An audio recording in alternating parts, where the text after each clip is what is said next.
You're listening to the Cyberwire Network, powered by N2K.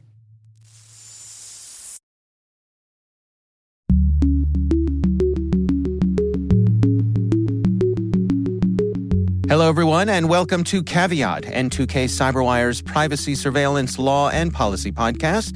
I'm Dave Bittner, and joining me is my co-host Ben Yellen from the University of Maryland Center for Health and Homeland Security. Hey, Ben. Hello, Dave. On today's show, Ben and I are joined by Robert Carolina. Robert, welcome. Hello.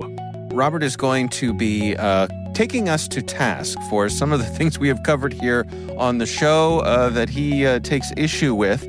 So we're going to have a good time doing that. But as a friend, Dave. As a friend. A friend of the show. Right. Kind of more like a frenemy. Right. Yeah. The friend who pulls you aside and puts their arm around your shoulder and lets you know when you've gotten it dreadfully wrong. That's going to be the role. And let's be clear to your listeners. You guys did invite this. So it's not just me crashing into your studio. No. We're happy to hear it. A quick reminder that while this show covers legal topics and Ben and Robert are lawyers, the views expressed do not constitute legal advice. For official legal advice on any of the topics we cover, please contact your attorney. We will be right back after this message from our sponsor.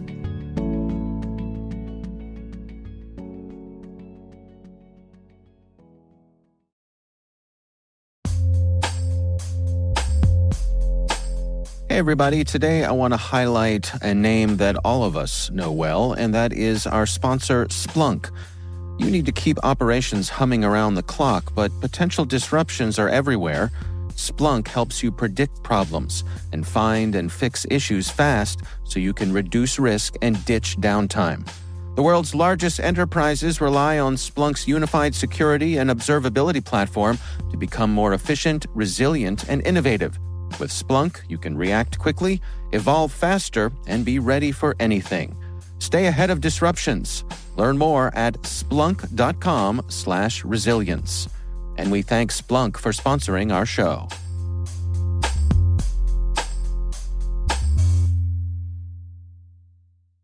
Rob, before we get going here, can you, for our audience who may not have heard you on our show before, and you've been on enough that I would consider you to be a friend of the show, describe to us what your professional position is there over in the UK. Well, I've been a technology-focused lawyer for more than 30 years, and I teach legal and regulatory aspects of cybersecurity with the Royal Holloway University of London. And I've been doing that for about 25 years. I also have an active practice in the field of technology law and internet-focused stuff specifically. All right. Let's jump right in here, Rob. We are talking about some of the things where you feel as though Ben and I may have come up short in our description Sort of and analysis. Gone astray, let's say. Yeah. Gone astray, fair enough. Where shall we begin? Well, why don't we begin where we began last time, which is we spent a long time a few episodes ago talking about the Quad 9 case, the DNS filtering case. And I thought we might start with just a little bit of an update on that, not because you guys went wrong. It's just that I thought the listeners should know where that case landed. Because it was very an odd result. And that is the case went up on appeal, and the German appeals court basically said, oh, just kidding, nothing to see here. You guys aren't liable, you're not copying, and the Digital Services Act probably makes you immune anyway, so case dismissed. So it turned into, after all the agonizing, the things that we were talking about, which is, how does DNS work anyway? Eventually, the court itself realized that, hey, offering up an address is not the same thing as copying content. You're not in the copying business. And at the same time that Quad 9 won a case in Germany, it turns out Cloudflare, which also runs a public resolver, as does Google, Cloudflare also won almost exactly the same case in a different German court. Is this a case of the regulators being a step or two behind and finally, when they buckle down and do the research, that's the moment when they discover that there isn't any there? I think that's a fair characterization of a lot of this. I mean, we've seen this in the entire history of the internet. We see this happen again and again, where the first cases tend to be the worst cases. I remember back in the 90s, there was a case called Playboy versus Freena that was decided by the Middle District of Florida. It was an early refusal to dismiss a case of copyright infringement, where the judge looked at a case and said, well, it's your computer. It was a bulletin board case. And the judge says, well, it's your computer, so you're making the copies. The guy was saying, but it's my users who make the copies. No, your computer, your copies. Very poorly decided case, wasn't well briefed, I think, probably suffered from not having a lot of legal firepower on behalf of the guy who owned the machine. And eventually that case was heavily criticized in less than a year by other federal courts. It's been long forgotten. So here we have another situation, I suspect, where the case goes up on appeal.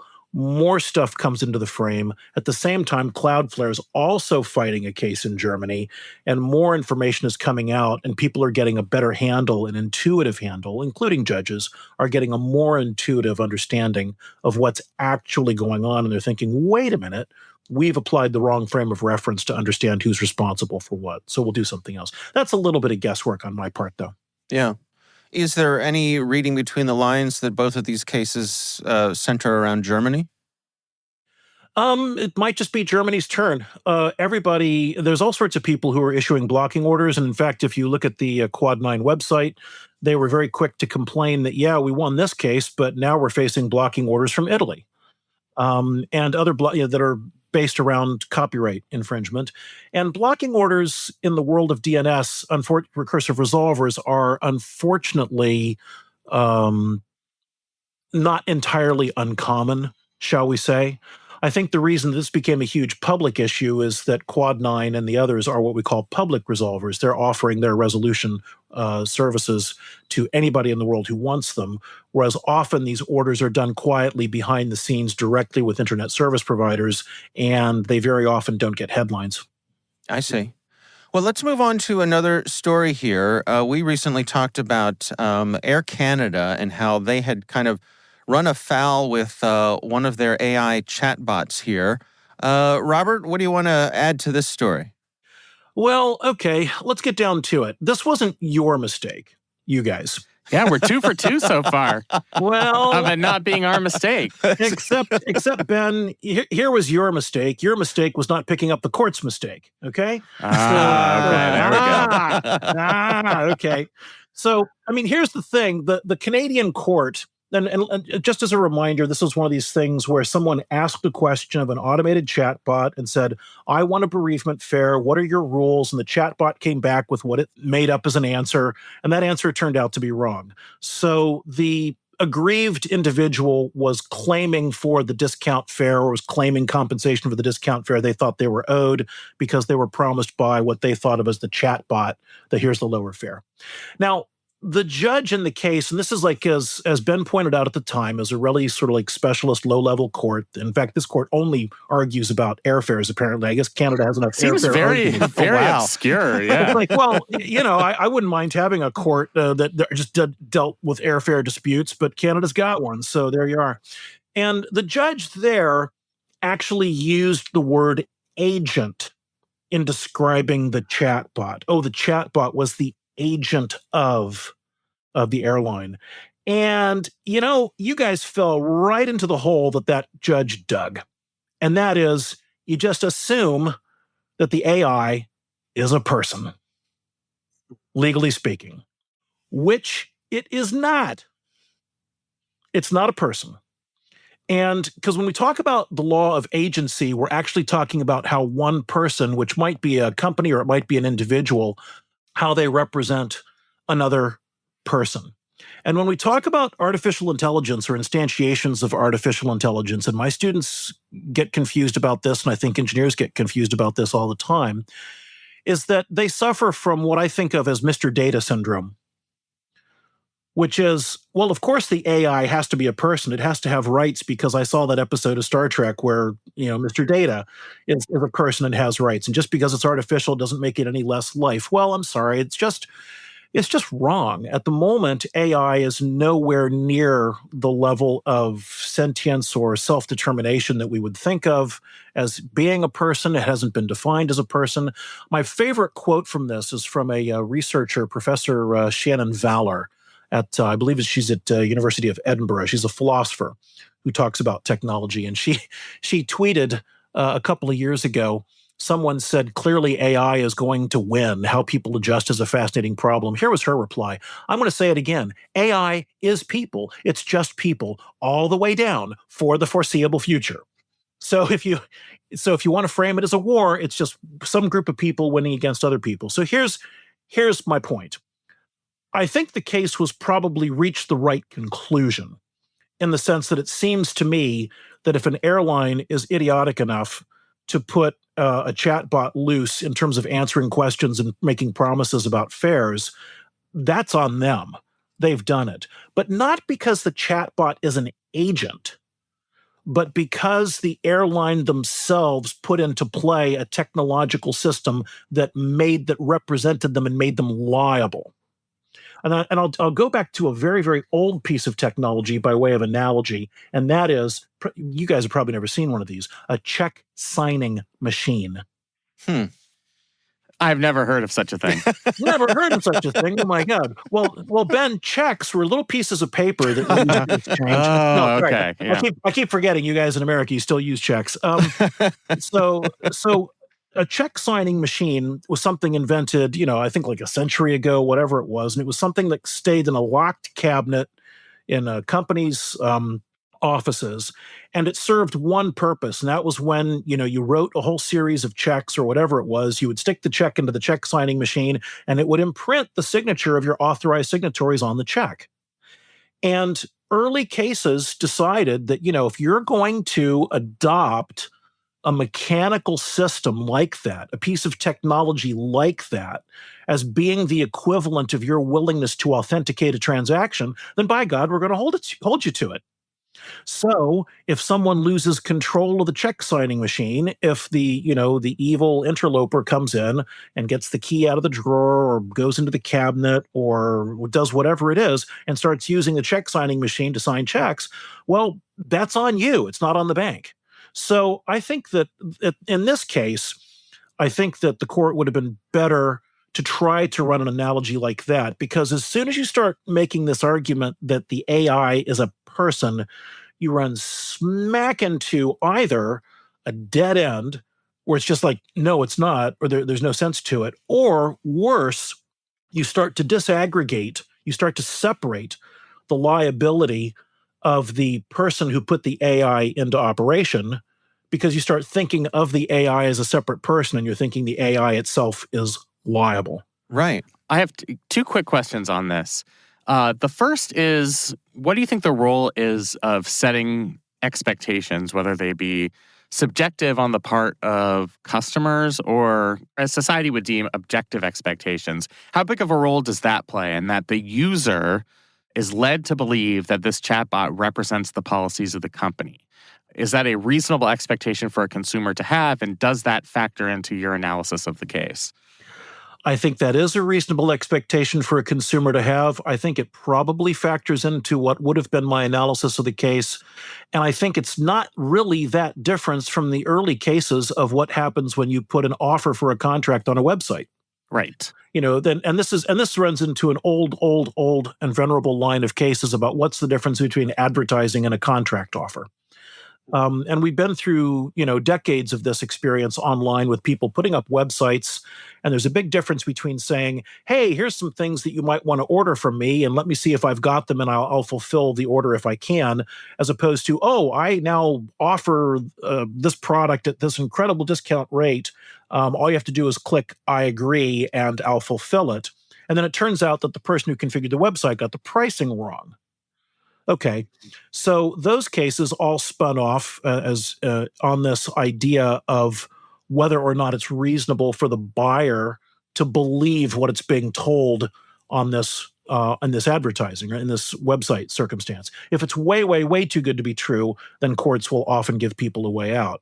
So in this case, if somebody wants to put an AI, a chatbot, in charge of answering questions about fares or answering questions about fare policies, well, they'd better be prepared to step up and deal with the results of that. I mean, personally, I think it's probably not a good idea for the chatbot to do it. Now, if they want to, get out of this. I guess they surround the chatbot window with, look, I can't make promises about how fares work, or don't believe what I say, or which kind of detracts from the message. But even so, people running businesses have to make a choice when they implement these technologies. They can't just step back and say, it wasn't my fault, it was my poorly trained AI. The other thing is, I've seen people, and I'm sure you're aware of this, analogize to dog sniffing cases, where you hold the humans liable who trained the AI. What do you feel about that metaphor? So in a dog sniffing case, dogs themselves, I guess you could argue, I'm not a dog owner myself, whether they are sentient beings, but they've been trained to sniff something. So the agent was the person who trained them to sniff the bomb. Is that a reasonable metaphor for artificial intelligence generally? What do you think about that argument? I like the metaphor, Ben. I think it's very useful because, the metaphor, because the use cases that I tend to think about more often are things like an artificial intelligence that's allowed to drive a self-driving automobile. The question becomes, who's responsible for the malfunction of the automobile? And to my way of thinking, under product liability principles, it's the manufacturer of the product. It doesn't matter that it was an AI that went wrong. Right. One of the things that worries me about this from a policy perspective is there's kind of a bubbling up desire that I hear expressed from time to time about, why don't we just arbitrarily designate instantiations of artificial intelligence as separate persons, legal persons? As a society, we're allowed to do that. We can do it if we want. We say that companies are persons. If you go into, I found out not too long ago, if you go to New Zealand, the Whanganui River has been designated as a legal person. Oh, that's interesting. It is. I mean, there's a whole rich vein of religious icons and iconography in South Asia that have been designated as legal persons. But there's always a reason for it. And in the case of designating an AI as a legal person, my fear is that the number one reason some people might want to do that is to build liability insulation between what the AI does and what the builder or the manufacturer or the person who lets the AI loose did. Because all those people are doing something slightly different. I designed the AI. I trained the AI. I'm the one who decided that the AI would be let loose on my website. I'm the one who decided that the AI could run a crane. I'm the one who decided the AI could fly an airplane with 100 people on it. Each of those people's doing something different, and I think each of their responsibility must be examined individually, but it's not the AI's fault. Well, when you were describing the Air Canada case, I was thinking, could this be a get-out-of-jail-free card for someone like Air Canada to say, well, it was the AI. We didn't... Well, that's clearly what they tried to do, Dave. I mean, they said it's not our fault, it's our AI, Yeah, but interesting. I also think, general principles of legal liability are really hard to enforce with AI. How do we punish individuals who have been negligent? Well, there's an injunction or they owe damages. And granted, you can hold an AI liable, but who's going to pay those damages? We see that's the thing, is that if as a society we decide that we're going to call an AI a separate person, then somebody had better give it, like a company, somebody had better give it a bank account. Somebody had better give it an insurance policy. Somebody had better tell it to enter into contracts of insurance. Exactly. And that's what LLCs are for businesses. LLCs, LTDs, INCs, GmbHs, anyone with magic letters is a separate legal person. And we've learned as a society over centuries how to manage that as a risk model. And it's designed specifically to, with few weird exceptions, to encourage investment by passive investors, so that they don't get tagged with liability for what the company they helped build does. Sounds like we have a really interesting paper here about AI personhood and developing a body of law around AI personhood. You write it, and I'll just put my name on it. Well, that sounds like a reasonable apportionment of. No. You get ChatGPT to write it, and then you both put your names on it. Come on, guys. Now we're talking. We have discovered, haven't we, in the U.S. that ChatGPT can't create a copyright work, but that is right. But in the UK, it can. Interesting. Oh, really? Go on. Go on. Did you not know this? Yeah, no, the UK copyright statute, when it was revised back in the 90s to take account of software works, also a category was created of computer-generated copyright works. So there's an entire so that picture, that famous case where the monkey clicked the picture, Right. The last, I haven't looked at this recently, but there's a strand of thought that image probably is copyright in the UK. Oh, wow. Because although that's kind of like a really weird extended case, but the actual law here in the UK is that if you have what's, a computer-made work, then the first owner of that copyright is said to be the person who made the arrangements for the computer that did this thing. So I don't know who that would be in this case. Is it the person who feeds the prompt into GPT, or the person who designs GPT, or we don't know. We don't know. But but then again, Ben, that means you and me might be in trouble.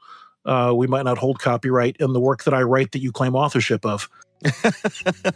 You'll just move back to the United States, and we'll just take it from there. That'll make everything easier. Yep. All right, we are going to take a quick break to hear another word from our sponsor. We'll be right back after this.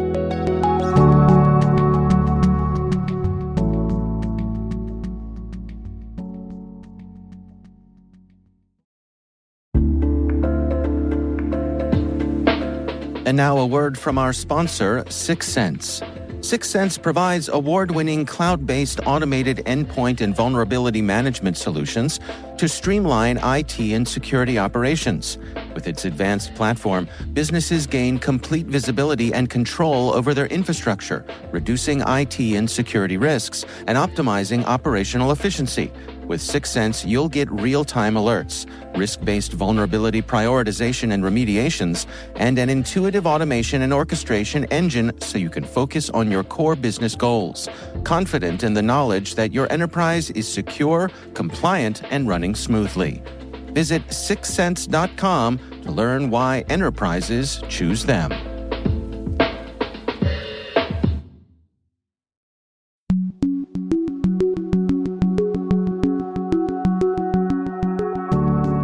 All right, we are back, and we recently had Caleb Barlow on the show, and one of the things we talked about was what is a cyber lawyer, what makes a good cyber lawyer, and Robert, you have some thoughts on that?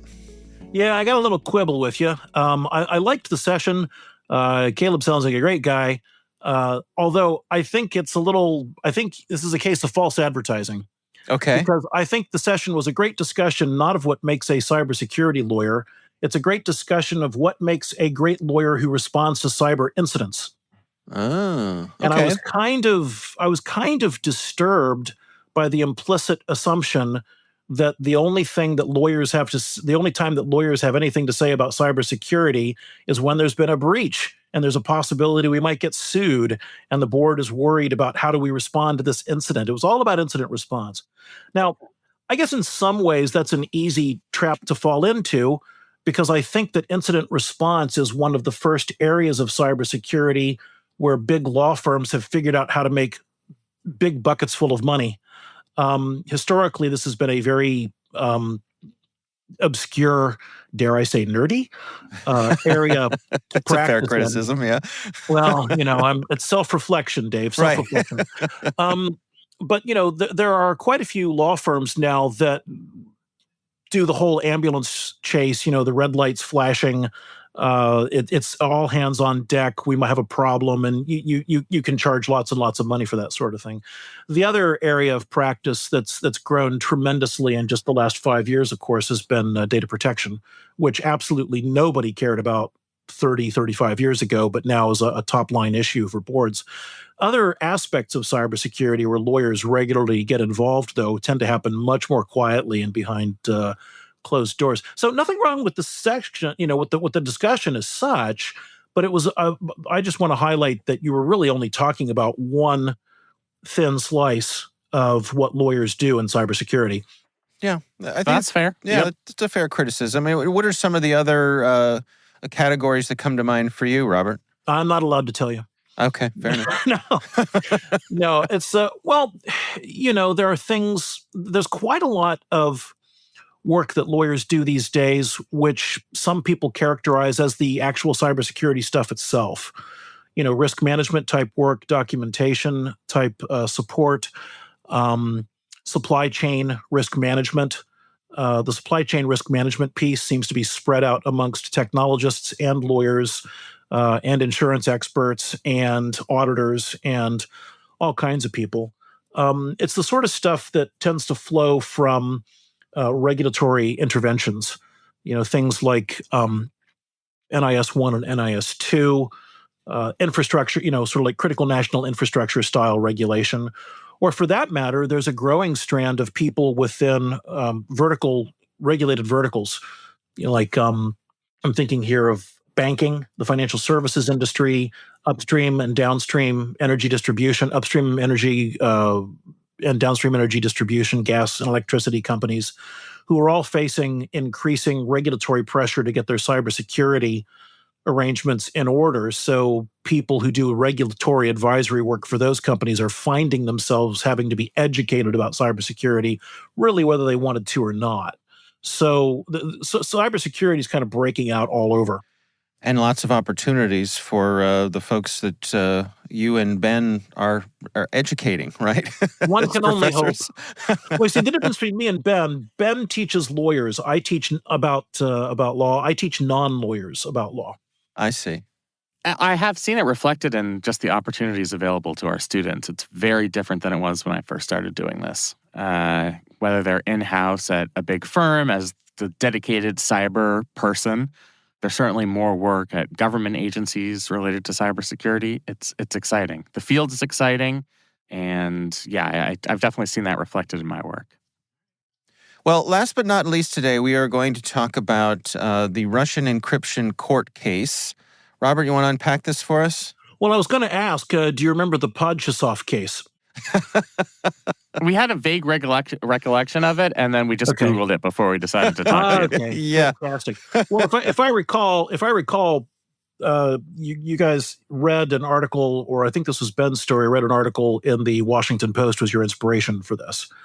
And I suppose tip number one is don't rely on U.S. reporting when trying to understand what's going on in a European court.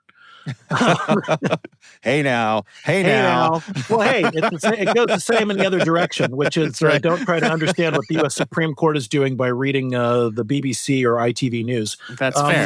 Fair enough. People tend to get a little bit better when they're closer to the subject matter. Okay, so let's start ticking these things off, shall we? First of all, Ben, Volker Turk, Commissioner Volker Turk, has nothing whatsoever to do with the European Court of Human Rights. He is a commissioner, but he's a United Nations commissioner for human rights. Okay, so that was a nerd snipe if ever there was one. Here's a bigger one for you, Ben. I deserve that. Here's a bigger one for you, Ben. This was not an EU case. Didn't we clarify that? Did we not clarify that in the next episode, Dave? Or did you? I think we did clarify that in the next episode. Probably because someone else pointed it out to us. You guys have actually cleaned that up before I got there. Okay. Yes, we did a pre-Robert cleanup. Right. Okay. Well, then you can tell which episodes I'm caught up on and where I've still got to do homework. No, I mean the reason is somebody else wrote in and said this is not the European Union, and that is correct. It's not that we were correct; it's that someone beat you to the keyboard, Robert, and pointing out that we were wrong. Well, let me just tell you how wrong you were then. Good. Which is that the European Convention on Human Rights is a separate treaty, completely independent of the European Union, which has got, 46 signatory states. It exists completely independently. So the United Kingdom, for example, is still a party to the European Convention on Human Rights, even post-Brexit. So that convention still applies here. The next thing to note about that is that the whole case is kind of weird in some ways because Russia is no longer a party to the European Convention on Human Rights. They had withdrawn or they were thrown out. Now, here's where things get weird. After the unpleasantness in the Ukraine began, the Council of Europe, which is the supervisory body for that treaty, said, "Oh, hey, Russia, you really shouldn't be doing this, so we're going to suspend you." And the next day, the Russia said, well, screw you guys. We don't want to be a member of a club we're not welcome in, so we're notifying our departure at the end of the year. And then the day after that, the Council of Europe said, well, screw you. It's like, you can't leave. We're going to fire you immediately. Right. So, you can't fire me. I quit. Yeah. Right. Yeah, Okay. you can't quit. You're fired. But they were a party to this agreement when the case was first brought, correct? Well, they were what allowed the court, where the court felt they had jurisdiction to take the claim, is that the complaint in question arose before Russia's exit from the treaty. So Russia's formal exit from the treaty, according to the signatory information at the COE website, Council of Europe website, happened, I guess, on September the 16th, 2022. But the complaint of action happened before. And boy, we are really getting into we're getting into civil procedure now, which is never where you want to be. That's where we really put people to sleep. Yeah. Yeah. Welcome I've to the learned Civil that the hard Procedure way. Podcast. Your sleep solution. So that was kind of weird about this anyway. I will, however, take issue, Ben. One of you guys, I think it was you, Ben, decided to take a shot at the United Kingdom about this. You said something about, but the Russia won't comply. No, Russia's not expected to comply with this, which is what the journalist said. And then there was some slack off about, the United Kingdom. Let me tell you a little story about the United Kingdom, okay? The UK was taken to the European Court of Human Rights on a question of interception law back in the 1990s. It's called Halford versus the United Kingdom, 1997. And the UK lost. And the reason it lost in 1997 was because its interception of communications law at that time simply was not robust enough, was not sufficiently robust, and not sufficiently broad. It didn't cover all systems the way it really should have. And in response to that, the UK actually adopted a whole new interception law regime, which was the original Regulation of Investigatory Powers Act 2000. So I just want to say, Ben, on behalf of the United Kingdom, oh yes, too, we do listen when the ECHR puts their hand up and says you got something wrong. So there.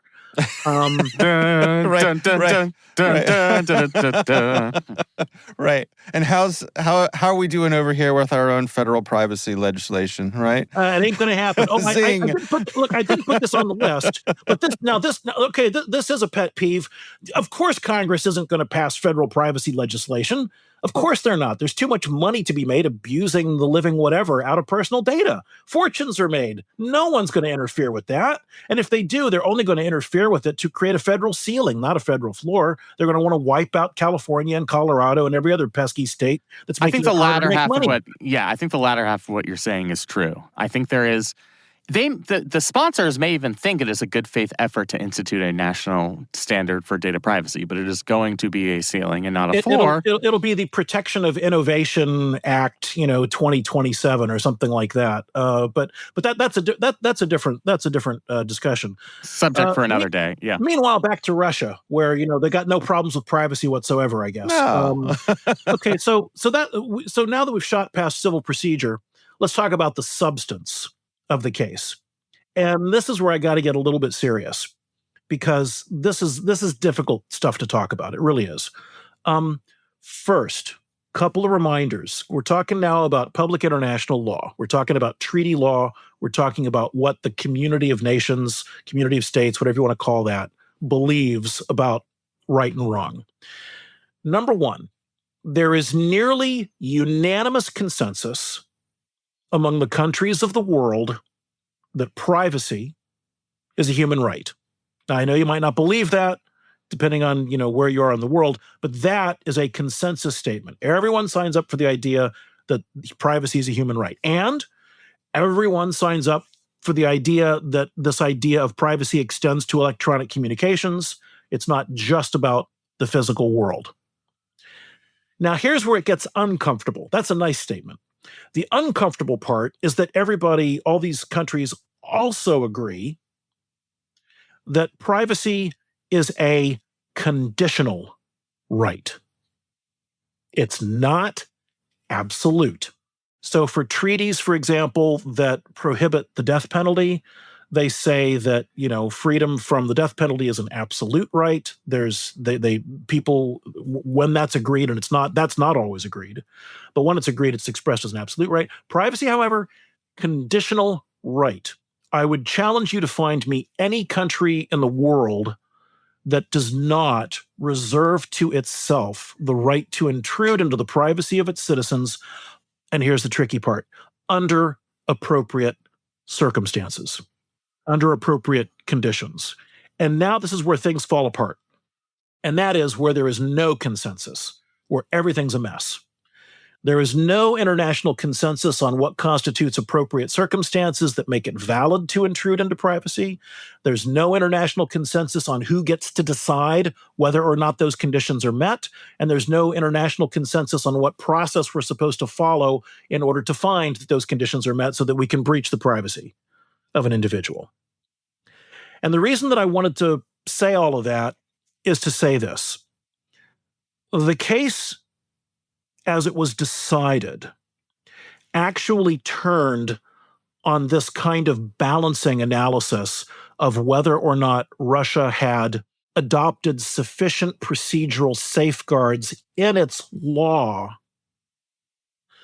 That's it. And I think the case has been oversold, because I went back and I double-checked the Washington Post article, and I think the case is a little oversold there, which doesn't surprise me.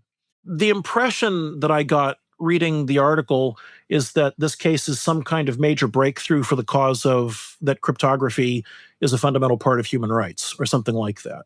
I don't think this case does that at all. The case turned on two sets of different problems. One of them is that it imposed on communications service providers, that's not the word they used, but forgive me, I can't remember exactly what it was.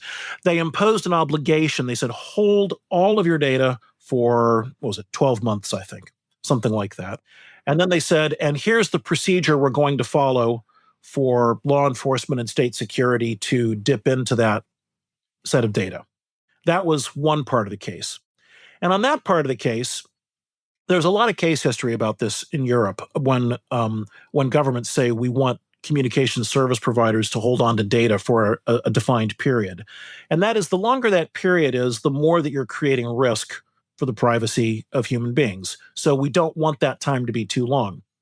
And if you are going to impose a demand like that, and 6 months is long enough to be concerning, then you'd better have the kind of procedures in place that can be used to guarantee or to support the privacy of individuals, because you don't want just anybody dipping into that bucket of private information.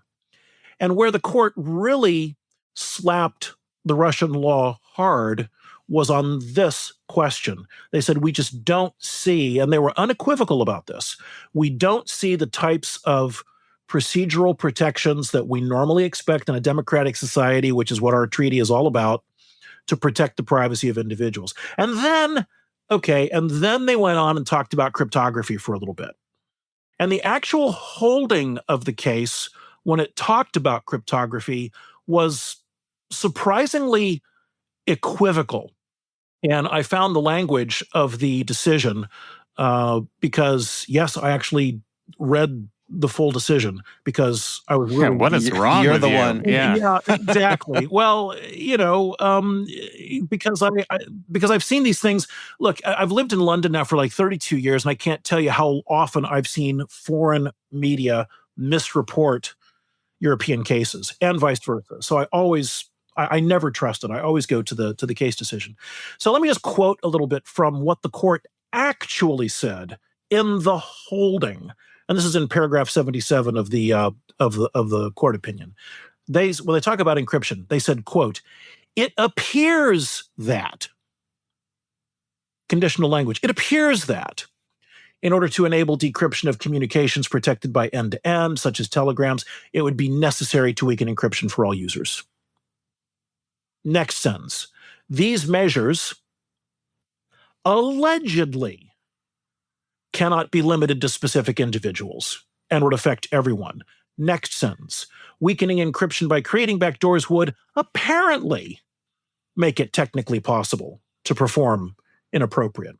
There's a lot of hedging going on in the case.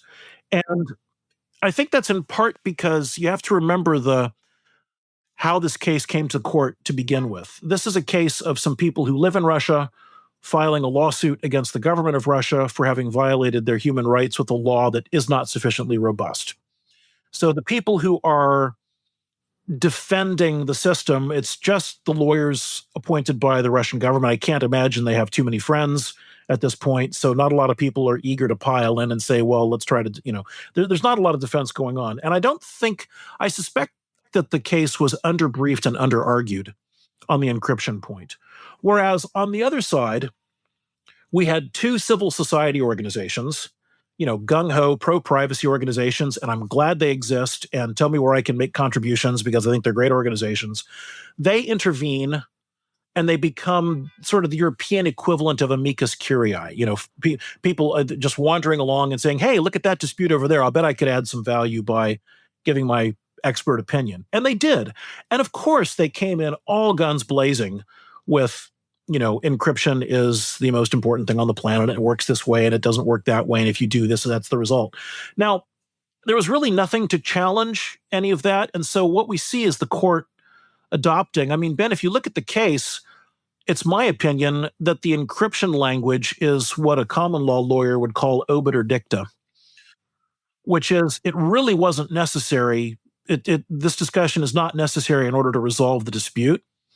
And we're going to say it anyway, though, because we're going to say it anyway because we're here and someone spent a lot of time briefing us on this issue. So, but nonetheless, the use of when you look at the earlier stuff, it's very unequivocal. You did not do a good enough job on the process. You did not put in enough protections. It's absolutely clear that that's a problem. When they get to the encryption stuff, it's like, well, it seems to us like, and allegedly that would create this, and that might create a risk that.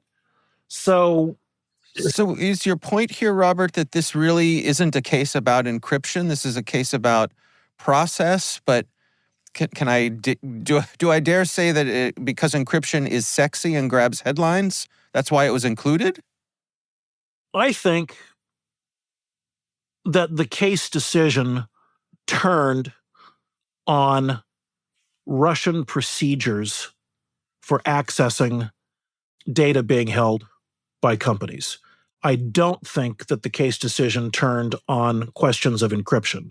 I think that the judges in this case made some observations about encryption, but the language that they use and the way the decision was structured does not say to me that this is a case that's all about encryption.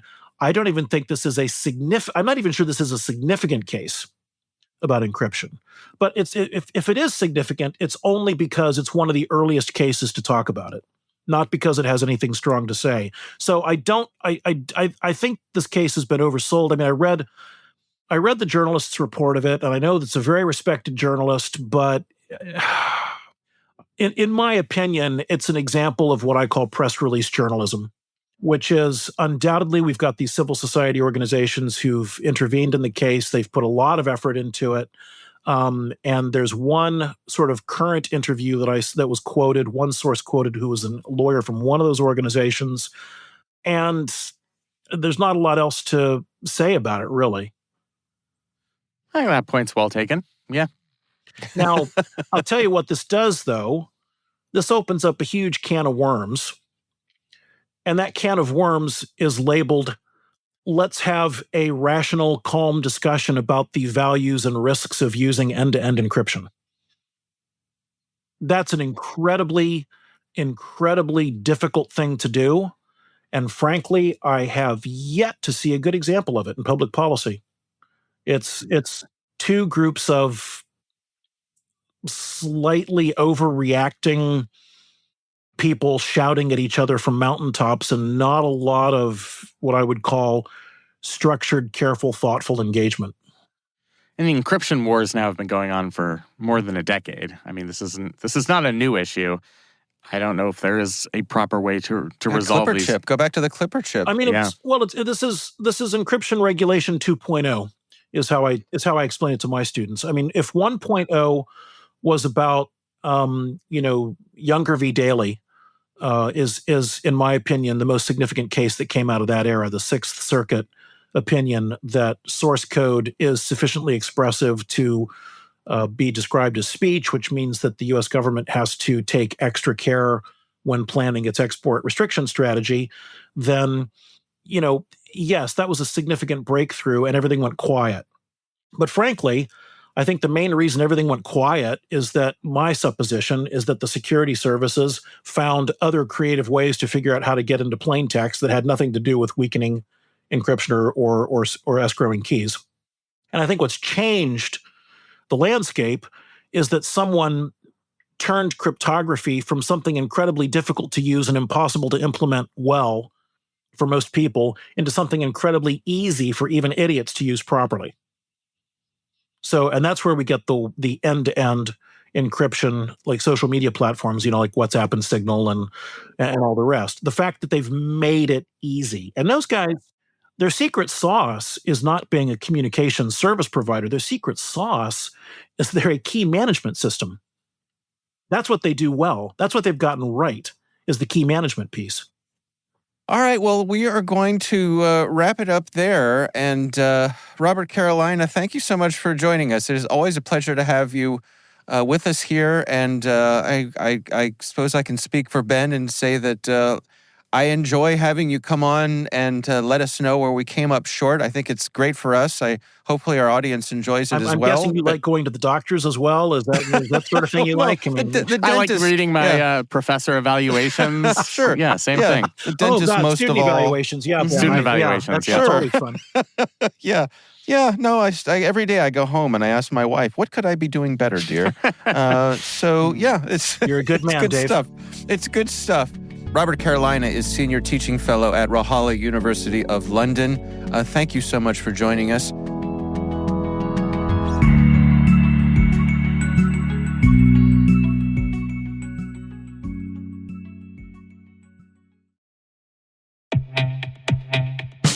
And now a word from our sponsor, SpyCloud, the leader in operationalizing cybercrime analytics. Traditional threat intelligence is a thing of the past. Cyber criminals are stealing vast amounts of credentials, session cookies, and financial data every day, and it's hard to keep up. SpyCloud is the trusted partner businesses turn to fully understand their darknet exposure risk and neutralize threats before it's too late.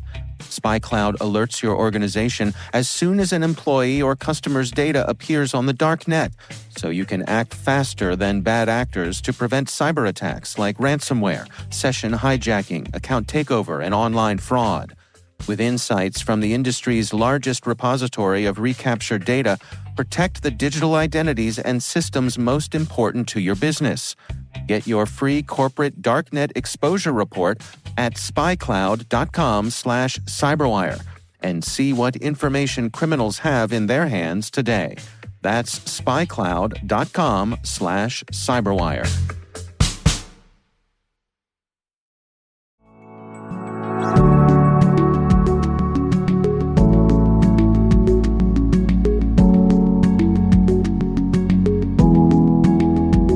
That is our show. We want to thank all of you for listening. A quick reminder that N2K Strategic Workforce Intelligence optimizes the value of your biggest investment, your people. We make you smarter about your team while making your team smarter. Learn more at n2k.com. Our executive producer is Jennifer Iben. This show is mixed by Trey Hester. Our executive editor is Peter Kilpie. I'm Dave Bittner. And I'm Ben Yellen. Thanks for listening.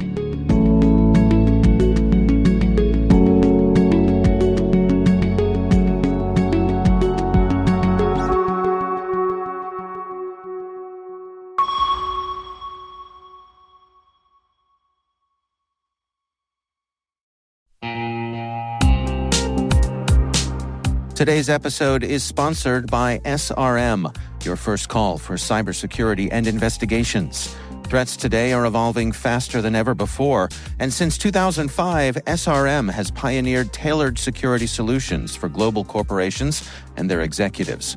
Whether it's defending against cyber attacks with their award-winning team of ethical hackers and incident response specialists, or navigating the murky waters of compliance and ESG challenges, SRM's insight and straightforward advice will help you navigate complex risks and emerge more resilient.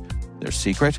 a culture that nurtures the sharpest minds, giving them access to the newest technologies and the freedom to solve problems in new ways, enabling them to craft simple, effective solutions for your unique cyber challenges.